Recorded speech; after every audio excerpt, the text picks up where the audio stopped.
Aquí comienza GPS Audiovisual Radio. Todo el cine y el audiovisual argentinos. Un programa con mirada de género. Conducción, Julia Montesoro. Producción general, Norberto Chapo.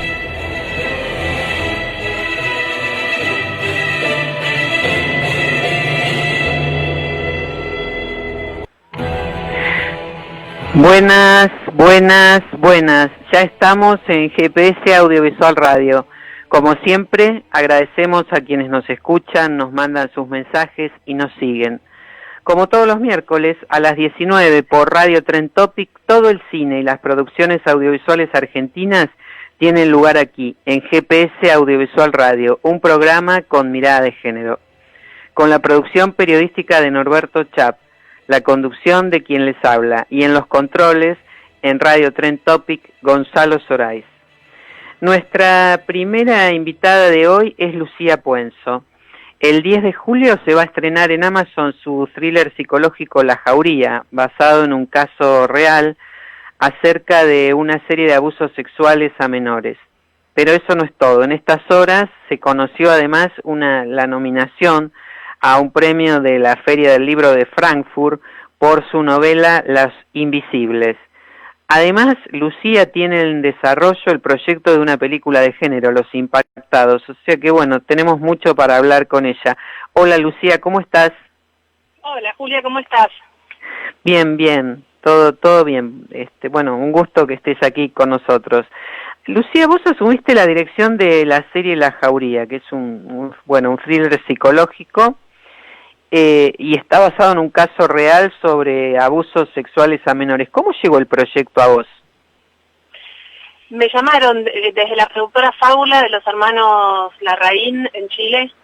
Me hicieron la propuesta de sumarme a un equipo, de armar un equipo con escritores chilenos y de dirigir la serie, de hacer la dirección general de La Jauría y de armar un equipo de directores también para después dirigirla. La filmamos hace año y medio ya, y bueno, el proceso fue ese de escritura con un equipo de autores chilenos y después armar un elenco y un equipo técnico chileno y filmarla íntegramente allá en Chile, en Santiago y alrededores.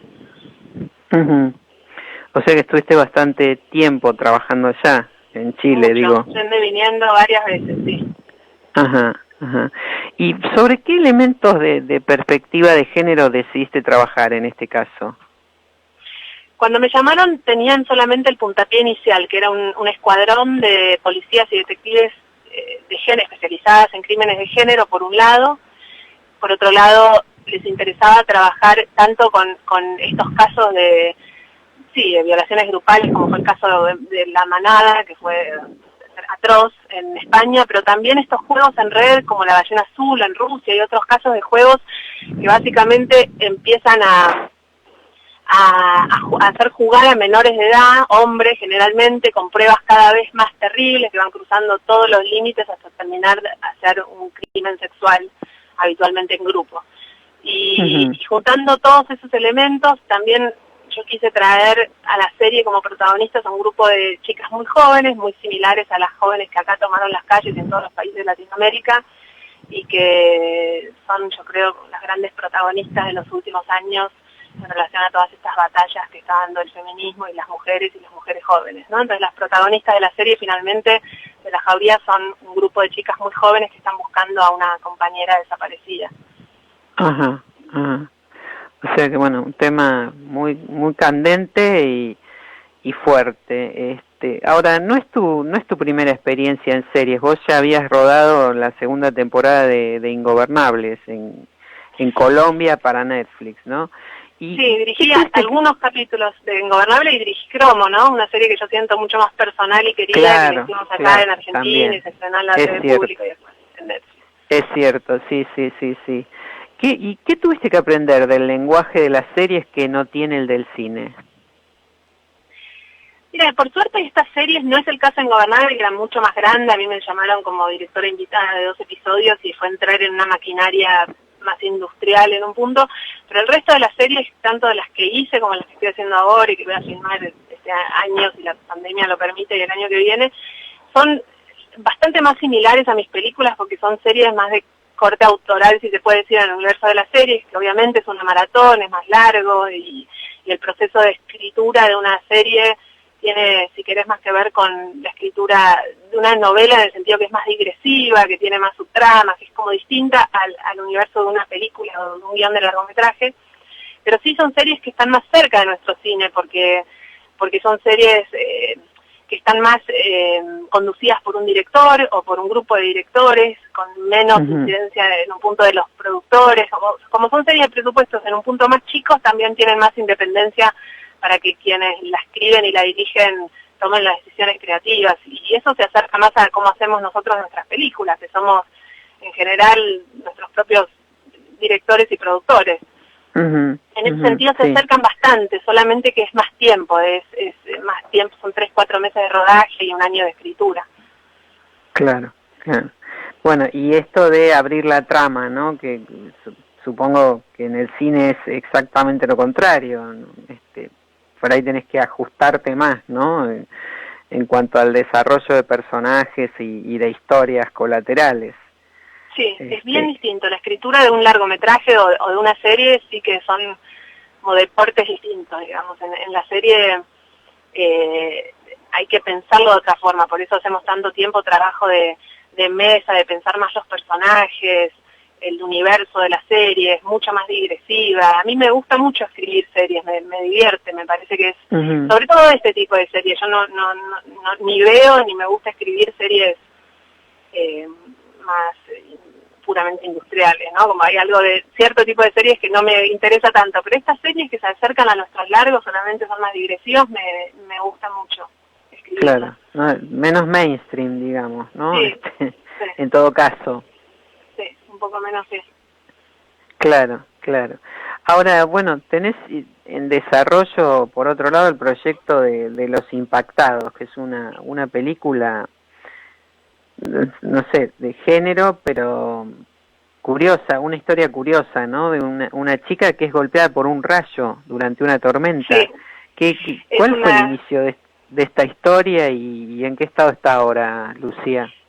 Esta historia la empezó a escribir una amiga muy cercana a mí, una gran artista plástica, Lorena Ventimiglia, que tenía esta idea, es una fanática de los rayos y de los sobrevivientes de rayos, y yo empecé a escribirla con ella para ayudarla en realidad a ella, y en algún momento Lorena me propuso que la dirija, y seguimos trabajando juntos, de hecho ella es mi co-guionista y seguramente sea la directora de arte de la película, y es la historia, como vos contás, de una chica muy joven que es impactada veterinaria en el medio de un parto en un campo de una vaca, mientras tiene al ternero en sus manos, le impacta de un impacto masivo en la cabeza un rayo y se despierta 6 meses después, un coma inducido, en un hospital totalmente transformada, con el pelo blanco, con una cicatriz que es característica de los sobrevivientes de rayos, que se llama marca de Lichtenberg, que es como una gran cicatriz así rizomática, ¿no? que te hace explotar los vasos sanguíneos y te atraviesa el cuerpo,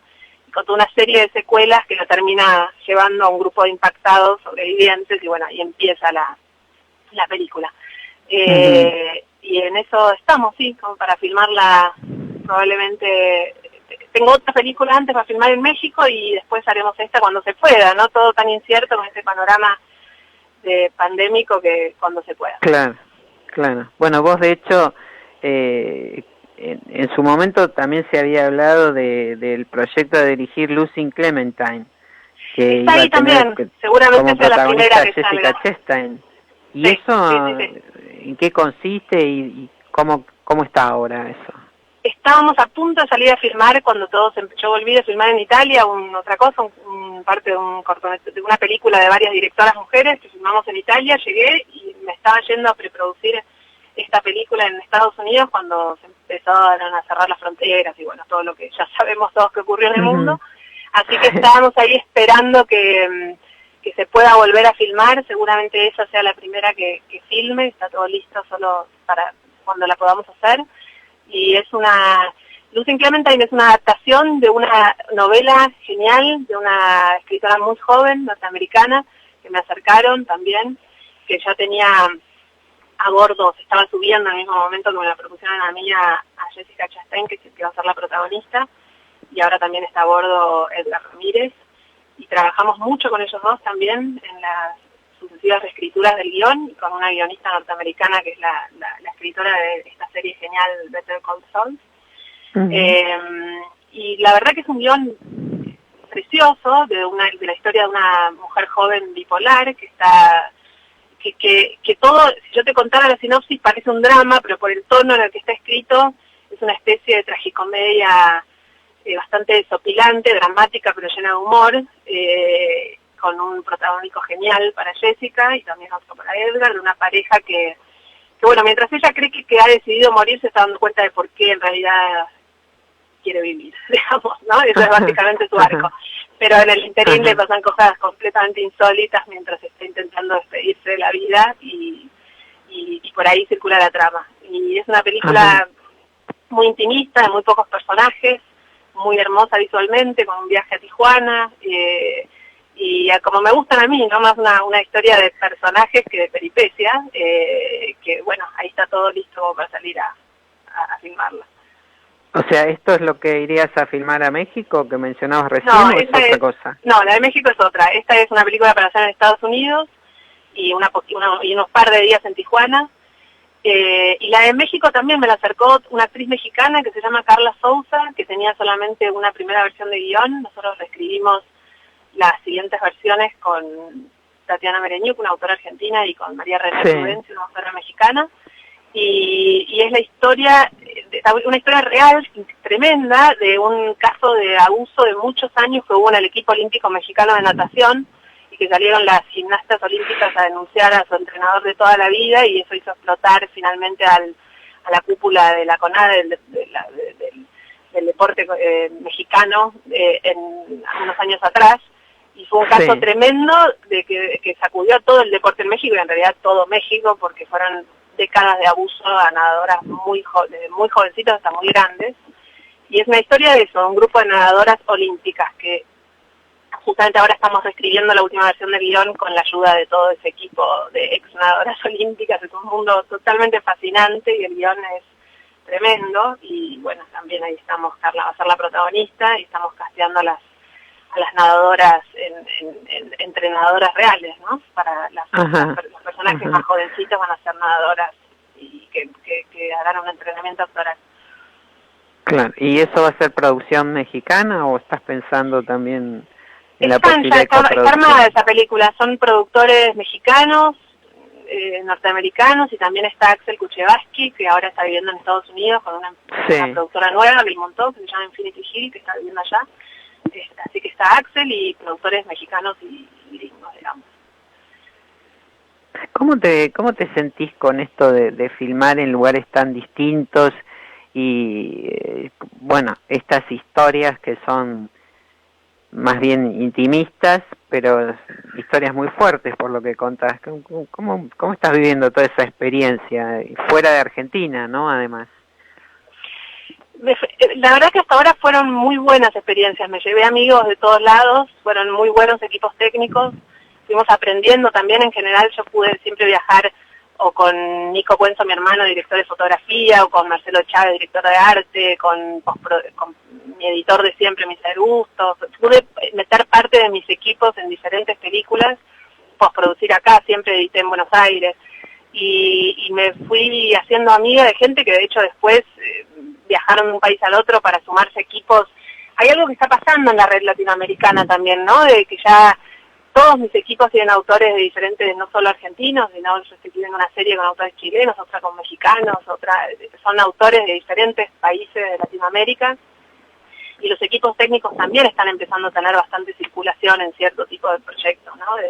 De técnicos que viajan de un lado al otro, y la verdad que bueno, es una mezcla de suerte y de empezar a aprender a trabajar con equipos que llegás y te conoces el primer día de la P, tenés por delante una pequeña aventura, pero fueron con mucha suerte, ¿no? De hecho, me está pasando que en proyectos nuevos estoy trayendo asistentes chilenos a trabajar acá, o escritores chilenos a trabajar en series que se filmarán en otro lado. Empieza a haber circulación de técnicos que fui conociendo en el camino.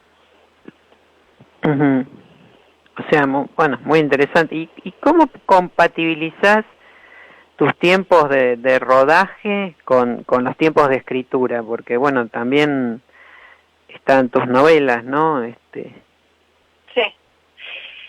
La última novela que edité la escribí con el primer año de vida de mi hija, Nina, que ahora tiene 3 años y medio, y el primer año de vida de ella, que yo no quería filmar ni moverme y estuve muy quieta en mi casa y en mi barrio, escribí Los Invisibles, que la publiqué el año pasado, creo que la escribí el primer año de vida de ella.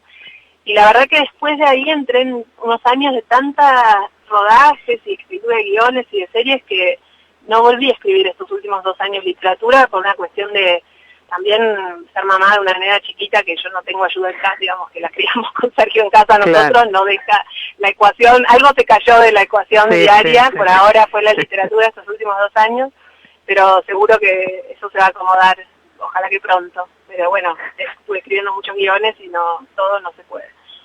Claro, y con la niña además que requiere, bueno, atención como toda muchísimo. Pequeña, ¿no? Como todo chico chiquito, Después, bueno, vendrán otros problemas cuando sea más grande, otras demandas, pero ahora es cierto, sí, es difícil sentarse a escribir y a delinear proyectos.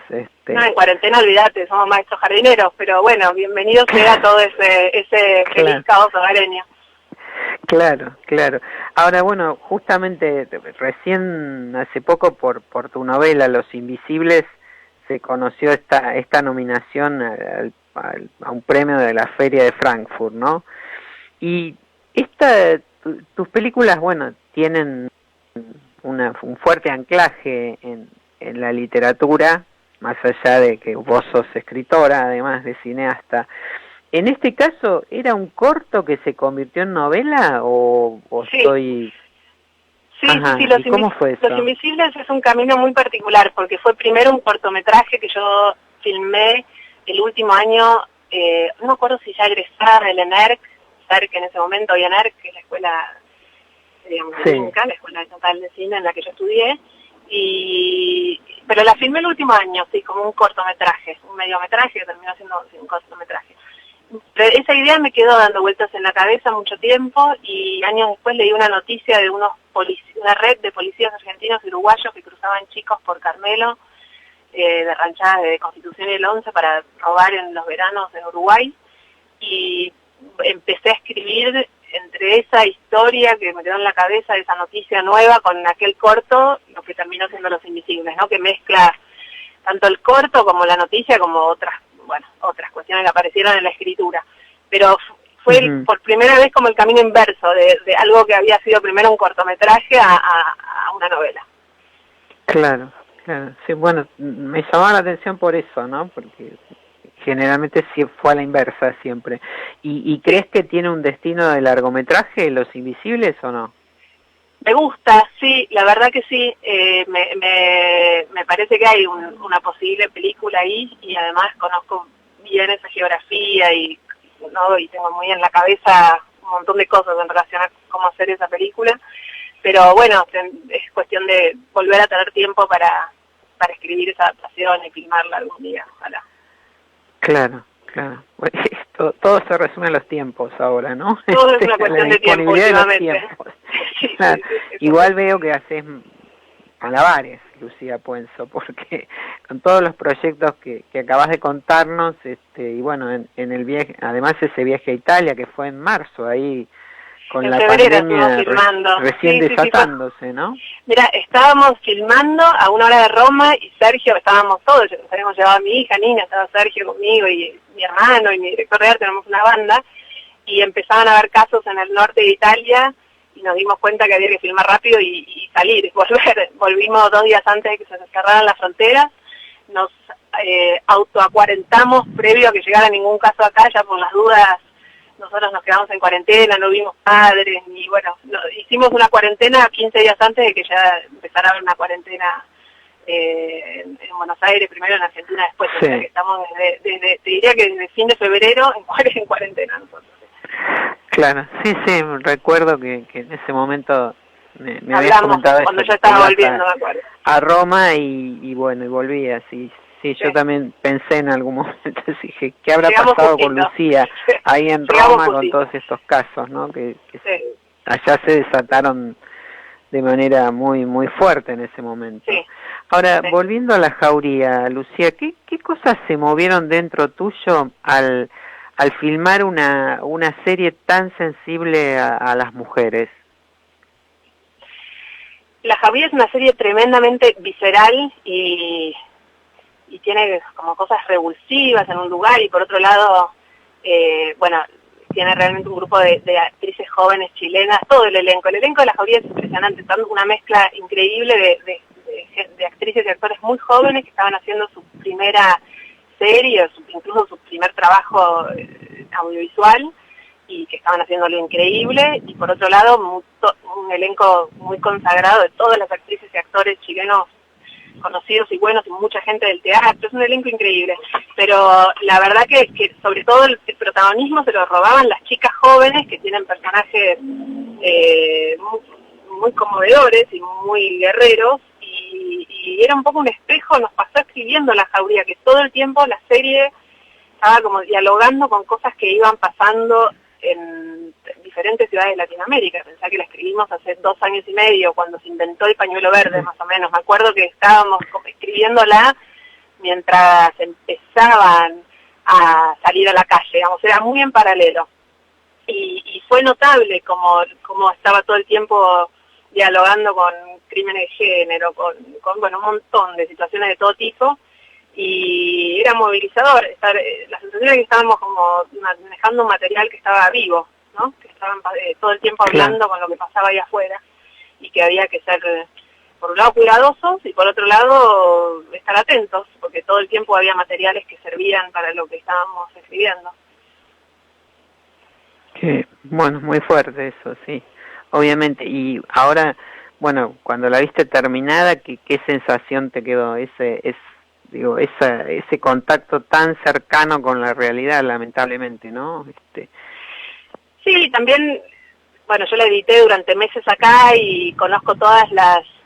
Es difícil, a mí me pasa también con mis películas, ¿no? Que al ser, digamos, conocemos las limitaciones, las corridas, lo que costó hacer ciertas cosas, entonces yo nunca las puedo ver separadas de todo lo que sé, que está ahí detrás, y entonces la verdad que me es difícil tener una mirada muy objetiva de las cosas que hago, pero sí tengo la sensación de que, bueno, ahora estamos terminando de escribir la 2, ¿no? Que en teoría se empezaba a filmar en mayo y se corrió por todo lo que está pasando en Chile, se empieza a filmar en septiembre, la temporada 2, que también sigue estando muy cerca toma la explosión que ocurrió en Chile, la explosión social, para seguir, ahora ya no hablando de crímenes de género, sino pero de otras cuestiones que también están sacudiendo al continente y al mundo, yo creo, que son las derechas, ¿no?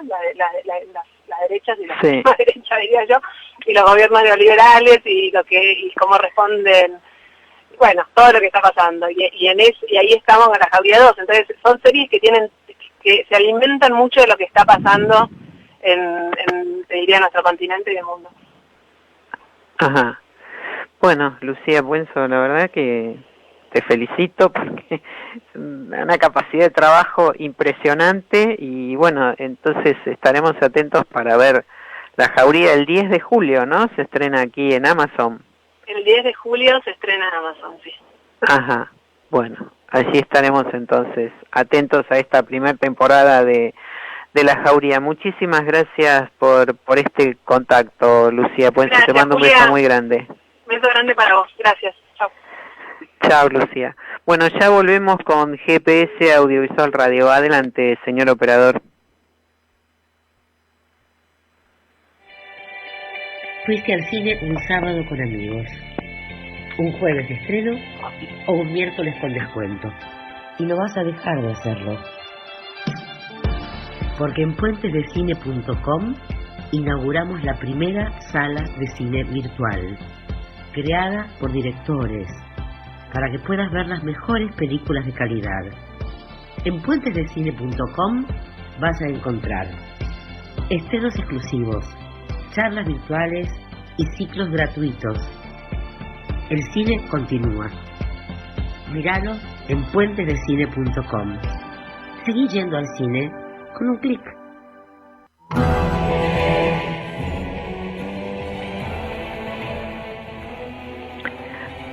Bueno, justamente hablando de puentes de cine, el programa de la Asociación de Directores de Cine, PCI, este jueves presentan el estreno exclusivo de Los Fuertes. Esto es en la sala virtual de Puentes de Cine, a la cual se puede acceder ingresando en www.puentesdecine.com. Los Fuertes es la ópera prima de Omar Zúñiga, que es una historia realmente muy, muy impactante, y su estreno se contextualiza en el marco del Día Internacional del Orgullo LGBT, que se celebra el próximo 28 de junio, dentro de muy pocos días. Es la historia de Lucas, un joven que viaja a visitar a su hermana a un pueblo remoto, esto es en el sur de Chile, y que, bueno, frente al océano y la niebla y un paisaje brumoso, conoce a Antonio, que él es el contramaestre de un barco de pesca local, y bueno, entablan una relación que desemboca en un romance muy intenso entre ambos, ¿no? No vamos a spoilear, como se dice, y contar mucho más, simplemente decirles que es una historia muy impactante, con una fotografía realmente muy, muy, muy buena, muy apropiada para lo que se está contando ahí en Los Fuertes, que bueno, la película participó en Cine en Construcción, en el Festival de San Sebastián, en una edición del Festival Internacional de Cine de San Sebastián. Estuvo también en otros festivales como el de Toulouse, Valdivia y el de Cine Queer de Melbourne, y realmente fue muy bien recibida. Así que a partir de mañana, entonces, este estreno en Puentes de Cine de Los Fuertes en www.puentesdecine.com. El estreno argentino de esta semana es Bajo mi piel morena, que se va a dar a conocer en las pantallas del Instituto Nacional de Cine y Artes Audiovisuales. Esto es en Cinear TV, donde se va a estrenar mañana a las 22, va a haber también repetición el sábado 27 a la misma hora, y luego la película de José Celestino Campuzano, a partir del viernes, va a estar en la plataforma Cinear Play durante 7 días y en forma gratuita. Campuzano, ustedes recordarán que estuvo la semana pasada en el último programa de GPS Audiovisual Radio, estuvimos dialogando con él sobre esta película y sobre su cine en general, tan particular. En este caso, en Bajo mi piel morena, él con mucha valentía y con mucha precisión también, se interna en la historia de 3 mujeres trans que viven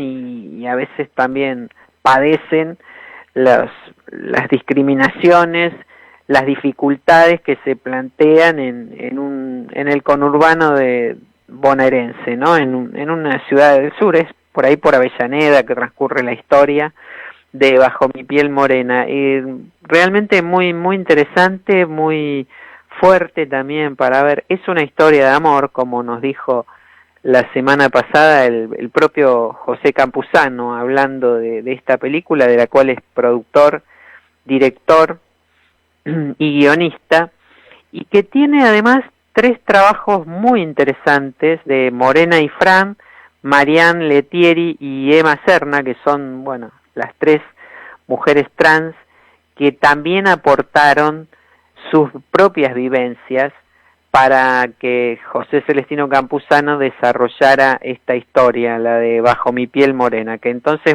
a partir de mañana en las pantallas del Inca.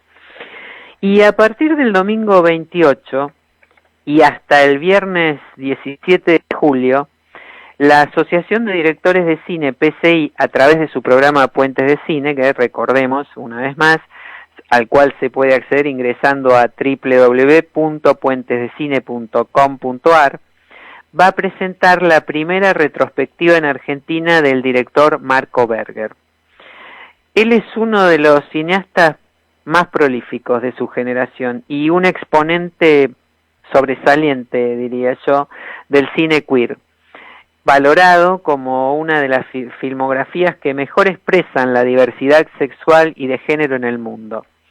Esta muestra, recordémoslo también, es gratuita, se va a poder acceder a través de www.puentesdecine.com.ar. Y bueno, para hablar de esta retrospectiva que se le dedica por primera vez en Argentina, estamos en comunicación con Marco Berger. Hola Marco, un gusto en saludarte.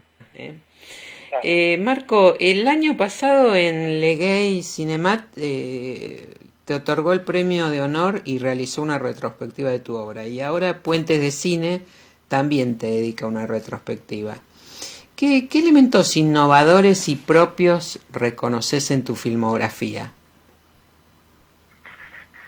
Creo que lo que más llamó la atención en un principio con mi primer corto, que era El reloj, era poner básicamente al hombre como objeto de deseo, como en primer término. Siempre estuvo puesto la mujer como en primer término, y creo que en ese corto, aparte tan específicamente, donde son dos chicos que no se conocen, que uno va a dormir a la casa del otro pero son desconocidos, hay un momento del corto donde el foco va específicamente al calzoncillo del pibe. Entonces no solo el protagonista sino que el espectador se centra en ese lugar, y ahí te das cuenta que se ha puesto todo el deseo de este desconocimiento de ellos dos en eso, en lo sexual y en lo prohibido de lo sexual. Creo que a partir de ahí se empezó a armar todo como una obra alrededor del deseo por otro hombre, de la dificultad del deseo por otro hombre, de lo oculto, de poner el erotismo masculino en primer término, y después, bueno, también acompañado obviamente por las relaciones amorosas entre hombres que hasta Plan B no era tan normal, de la forma que yo lo retraté, que fue casi siempre como con alegría, sin mostrar el lugar del inconveniente social, que era como tan clásico, ¿no? Del pibe bulineado o el pibe atacado. Simplemente yo lo transformé y le di como otra mirada, como decir, bueno, fíjense que si nos concentramos en que una historia de amor entre dos hombres es honesta y es verdadera, también podemos entender que es de negativo, digamos, la homofobia, ver eso, claro, esas relaciones como algo malo. Simplemente cuando vos te enamorás de los personajes, creo que entendés el porqué, y no como un capricho. No es que los hombres se enamoran entre sí como por un capricho para molestar a las otras personas. Claro. Bueno, justamente te iba a preguntar, porque, bueno, esto que decís, ¿no? A partir de tu ópera prima, Plan B, tu cine le da batalla a la masculinidad tóxica y a la homofobia. Totalmente. Vos lo decís de otra manera, que también lo saca del territorio de la marginalidad, ¿no? En el que solía estar puesta esta mirada, las relaciones gays. Ahora, ¿cómo proyectabas tu obra cuando comenzaste hace una década? No lo sabía. La verdad que es muy gracioso porque antes, de hecho, de estudiar cine, siempre fantaseaba y pensaba, yo estaba seguro que iba a ser cineasta y pensaba, ¿cómo se llamará mi cuarta película? ¿De qué filmaré? Como que nunca entendía bien qué es lo que iba a terminar filmando. Ajá. Y después de mi primer corto, y aparte en mi carrera se pasó algo muy extraño, que fue el primer corto que yo tengo, para mí es muy interesante, pero pasó muy desapercibido en lo que yo pensé que iba a pasar, que es un corto blanco y negro, digamos, bastante potente en la idea.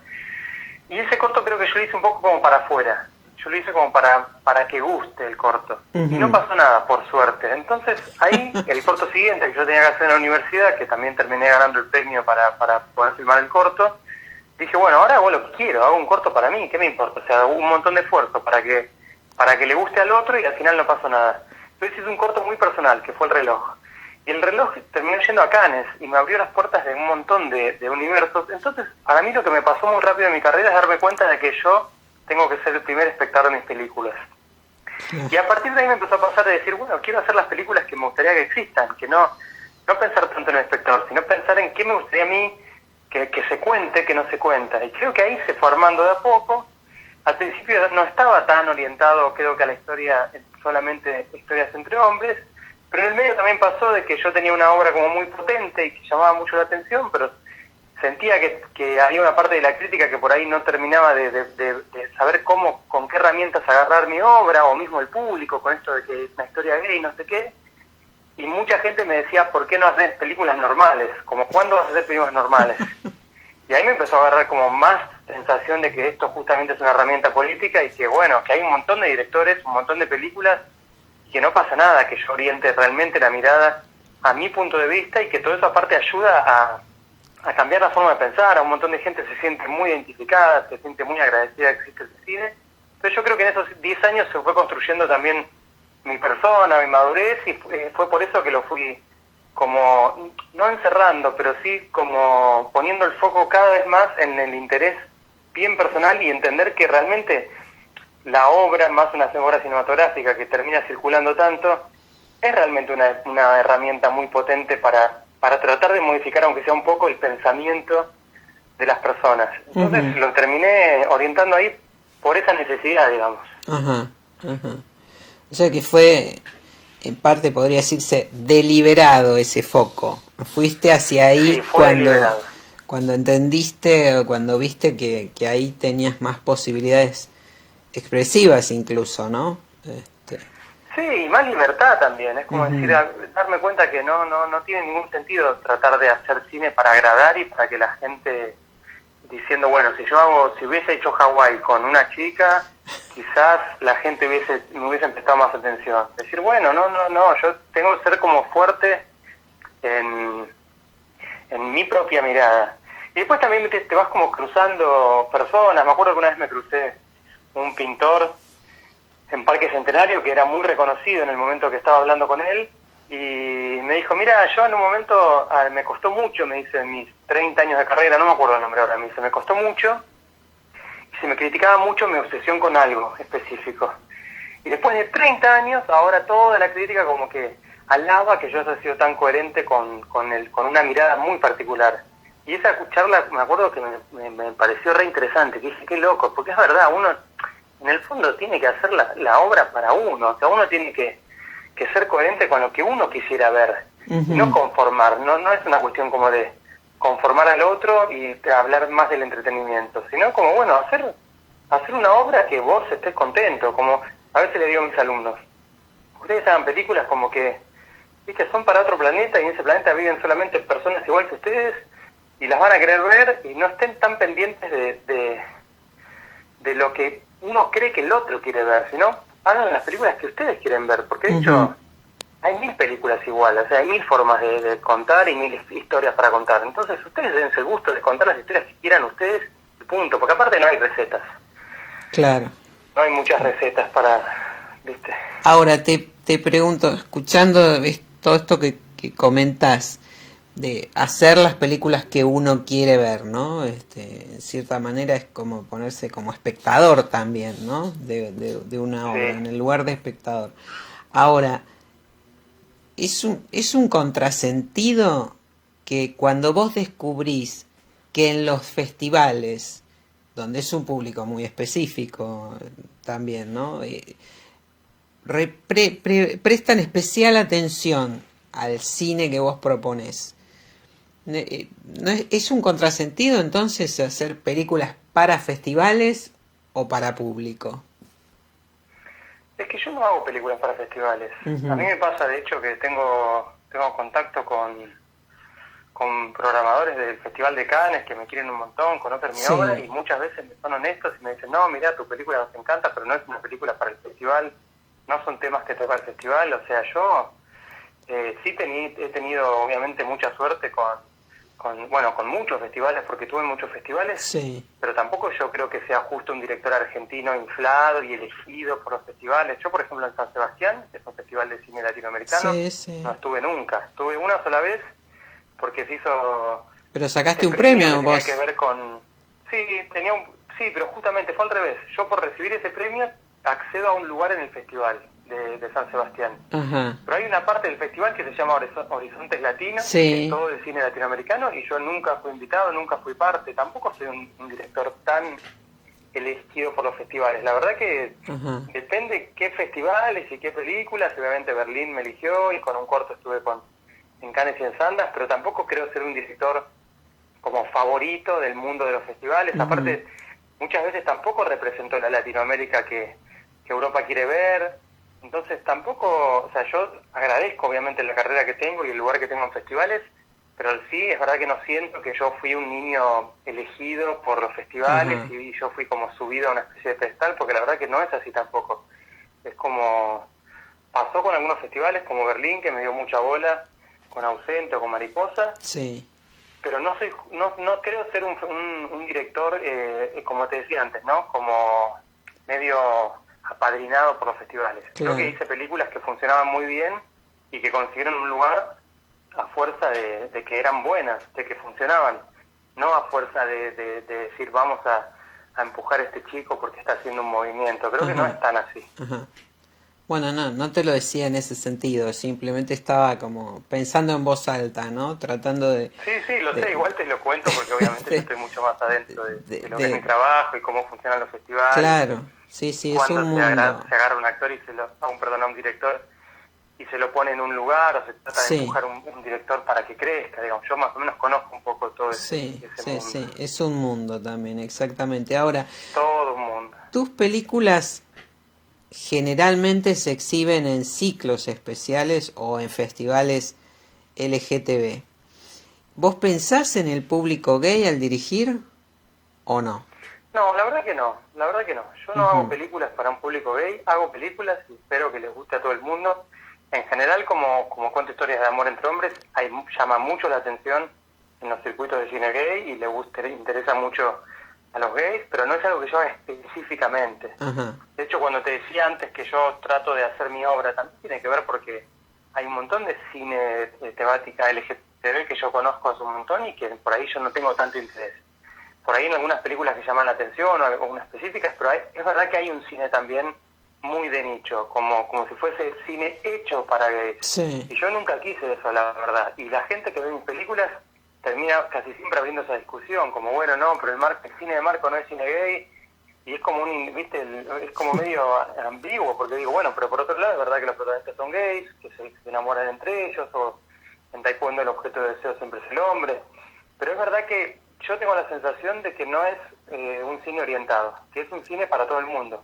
Claro. Y hay muchas personas que tardan mucho en llegar a mi obra por un prejuicio, ¿no? Porque bueno, ¿qué hombre se anima a ir solo a un cine, al Cosmos, a ver una película de temática gay sin sentir que alguien lo va a mirar o apuntar o hacerle como una especie de chiste de por qué fuiste a ver la película de Berger? Sí. Pero sí, no es algo sí. que yo haga, no es algo que yo haga específicamente, nunca. Hasta ahora nunca hice una película donde sienta que es específicamente para público gay. Ujú, ujú. Bueno, está bien contar esta mirada tuya y justamente, ¿no? Despejar ese tipo de prejuicios. Son películas de gueto. Bueno, no en todos los casos es así. Y hoy con la diversidad, además, con la diversidad en primer plano, las miradas cambian, ¿no? Ahora, hacer Totalmente. películas sin famosos es otro tema ¿no? ¿Limita las posibilidades de llegar a otros públicos? Se fue dando como de a poco, la verdad. Por un lado, tiene dos razones el tema de los no famosos. Yo no tengo obviamente ningún problema con no famosos. Nosotros en el mundo del cine igual, en el mundo del cine hablamos de algunas personas que se llaman que cortan tickets, o sea, personajes Sí. que realmente por la fama te llevan gente a la sala, como Narín o Natalia Oreiro, que su nombre solamente por aparecer es sinónimo de público. Sí. Después hay un montón de actores famosos que no por estar en una película significa que más gente va a ir a ver esa película. En mi caso igual particular, yo hice 2 películas solamente con el Inca y 7 películas independientes. Obviamente todas las películas independientes que hice las hice con muy poca plata, con amigos, con actores que conocía, entonces por ese lado ya de por sí era muy difícil convocar a famosos porque bueno, te metes en un tema diferente con el famoso, con los actores que andan por ahí, tienen mucho deseo de estar en una película, entonces es más fácil que como convocarlos o tratar de un elenco con actores que están con mucho deseo de estar en una película. Y después también me pasó que, sin dar nombres, en mi segunda película, En Ausente, yo al protagonista se lo ofrecí en un momento a un actor, yo no, los productores, se lo ofrecieron a un actor muy importante de ese momento con mucho cartel y rechazó el guión. Entonces también al principio me pasó como, bueno, tampoco voy a estar yo como buscando al otro actor Claro. o que alguien... Me agarró con una cosa de ego de, bueno, yo creo que la película es buenísima igual de la forma que uno la filme y no tener que depender como de la estrella, por así decirlo. Y de hecho, los actores que trabajan en mis películas siempre les digo, ojo que en las películas que yo hago, la estrella principal termina siendo la película y los actores quedan como en un segundo plano. Y a veces lo lamento, pero es medio así. De hecho, a mí también me pasa como director que mi película de golpe supera niveles, o a veces en YouTube hacen videoclips con músicas que ni les pertenecen a la película, toda su historia de amor con partes de mi película que yo ni aparezco, o sea, como que la película se vuelve una especie de ser independiente que se va por ahí y no tiene control. Entonces también en ese sentido, digo, siempre me funcionó. La película termina siendo la estrella, entonces los actores de la película, la verdad que pueden ser cualquiera, pueden ser actores de televisión, que nunca me pasó, o pueden ser actores bastante importantes de teatro, como en el caso del Cazador, que aparece Luciano Suardi, que es un actor muy importante del under porteño, o totalmente desconocidos, como en el caso de, bueno, no sé, de Hawái, por ejemplo, en su momento, que los dos actores eran hiper desconocidos y la película igual funcionó un montón y se terminó de hecho vendiendo en un montón de mercados y se estrenó en un montón de lugares. Mira. Claro, bueno, supongo que lo que vos necesitas en todo caso es un actor, ¿no? Después lo otro es accesorio para lo que vos querés contar, un buen actor, quiero decir. Sí, eso... un poco sí. Obviamente, si yo mañana tengo ganas de hacer una comedia muy popular y necesito porque la película necesita que, no sé, por alguna razón mucha plata, ahí sí te conviene, porque digo, bueno, si yo lo convoco al Chino Darín, sé que a través del Chino Darín puedo llegar a Telefe y a coproductores y a que haya más plata y que por ahí la película termine siendo mejor. Pero a veces también eso, son estrategias. Vos decís, bueno, lo convoco al Chino Darín porque necesito toda una estructura que con un desconocido no la tengo. Claro. Y aparte porque por ahí una película con el Chino Darín y Telefe de por medio, es verdad que tenés una promesa de público ya de por sí por arriba de los 200.000 espectadores. Pero bueno, tiene que ser una estrategia del momento y también una necesidad mía como director de decir, bueno, quiero ser famoso o quiero hacer una película famosa, que por ahora no me viene pasando. La verdad que estoy contento con las películas que tengo y cómo se fue desarrollando la carrera. Entonces no tengo una necesidad por ahora, pero no estoy cerrado. La verdad que si mañana se me acerca un actor de televisión y me propone hacer una película, es probable que yo acepte por lo menos escuchar y armar un proyecto. No estoy cerrado para nada. Claro. A eso. Claro. Sí, no sos dogmático y bueno, por otra parte con el tipo de cine que vos hacés, tampoco estaría bueno que seas un dogmático, ¿no? Iría a contracorriente de lo tuyo, ¿no? De tu espíritu, digamos. Tus últimas 3 películas son una comedia romántica, taekwondo, un drama social, un rubio y un thriller, El Cazador. ¿Vos cómo elegís las temáticas y los géneros que vas abordando? En general lo que me viene pasando es que termino eligiendo a veces más por género.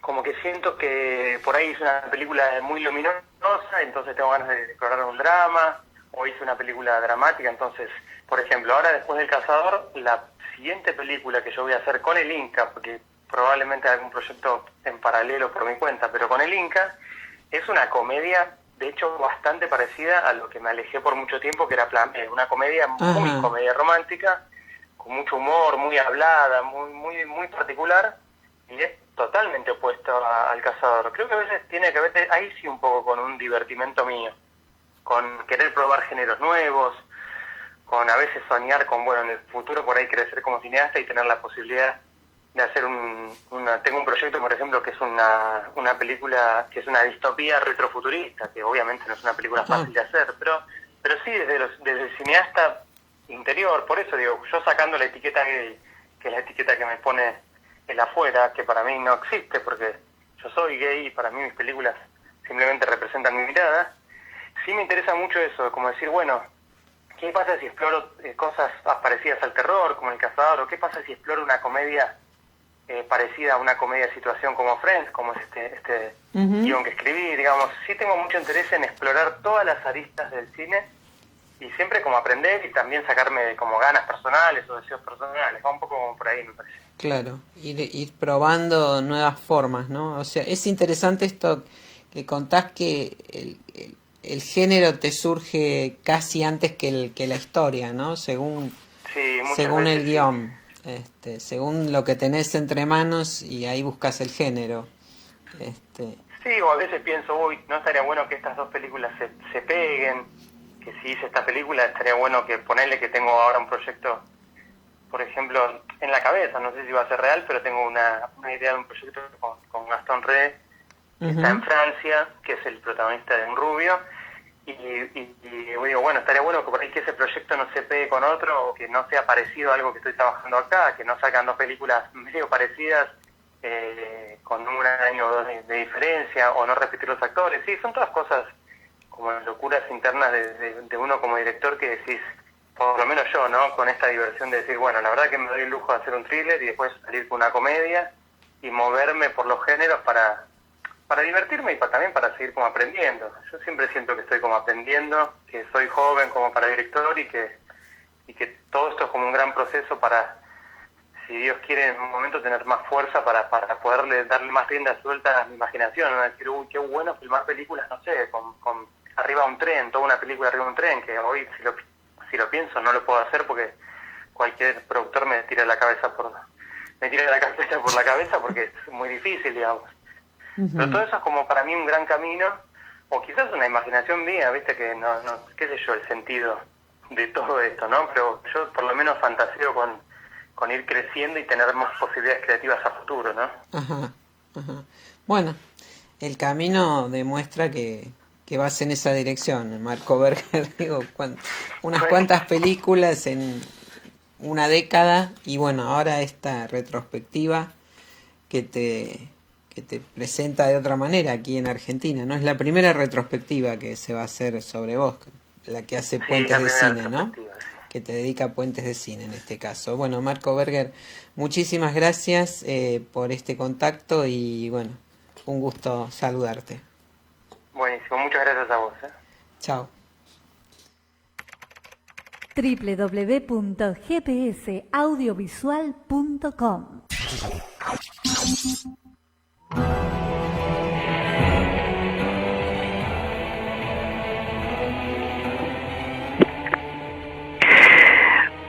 Bueno, ya sobre el final entonces del programa, recordamos que recién, como hablábamos con Marco Berger, a partir del domingo 28 y hasta el viernes 17 de julio, la Asociación de Directores de Cine, PCI, a través de su programa Puentes de Cine, va a presentar entonces esta retrospectiva dedicada a Marco Berger, con quien acabamos de hablar. Se van a ver sus películas y también, bueno, va a haber allí una serie de encuentros con él.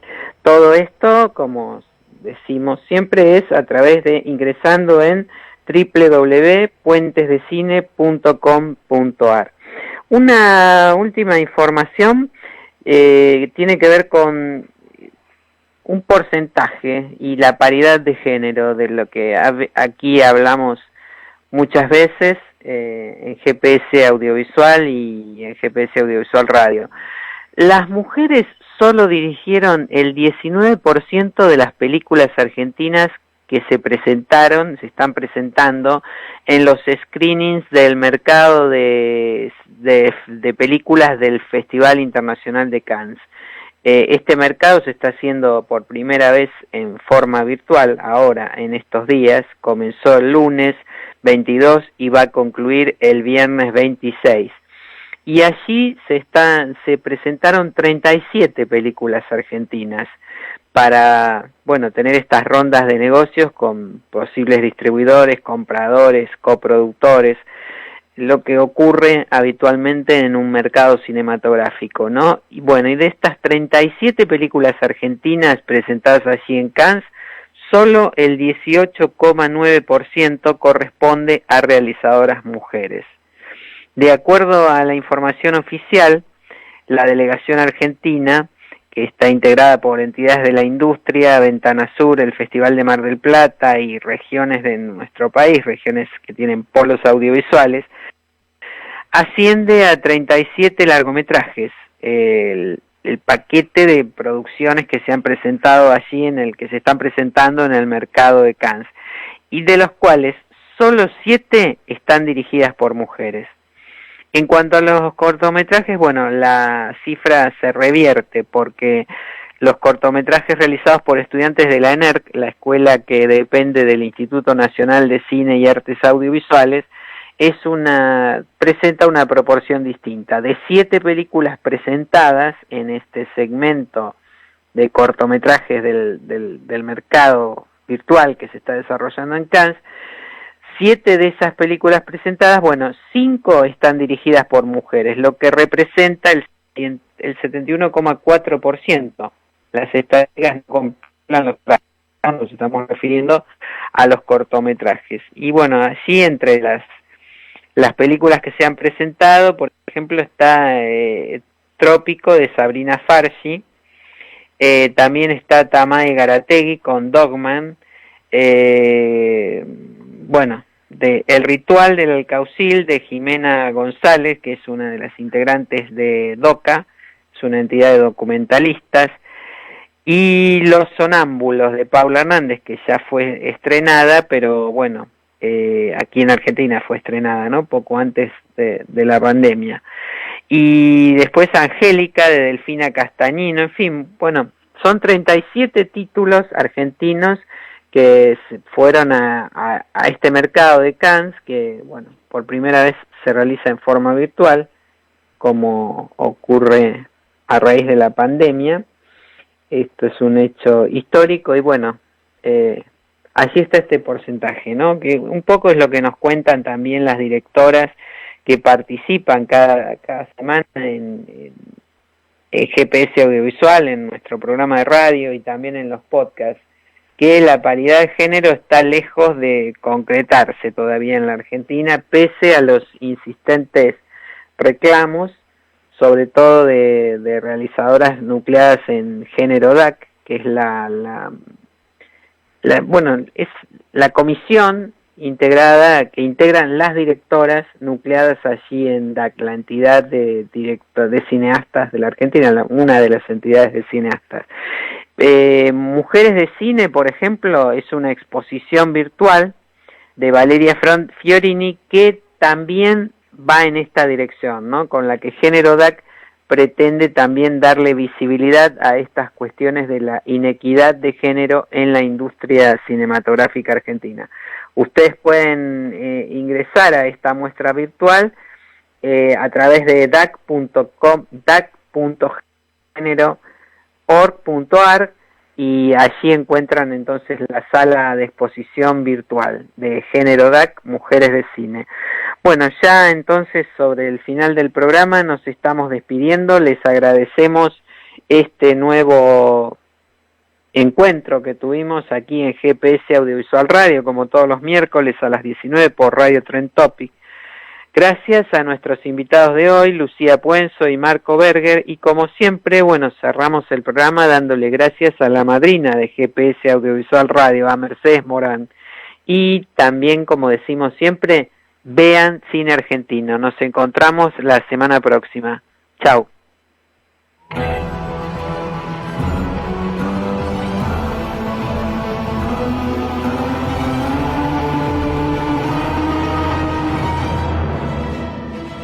Esto fue GPS Audiovisual Radio.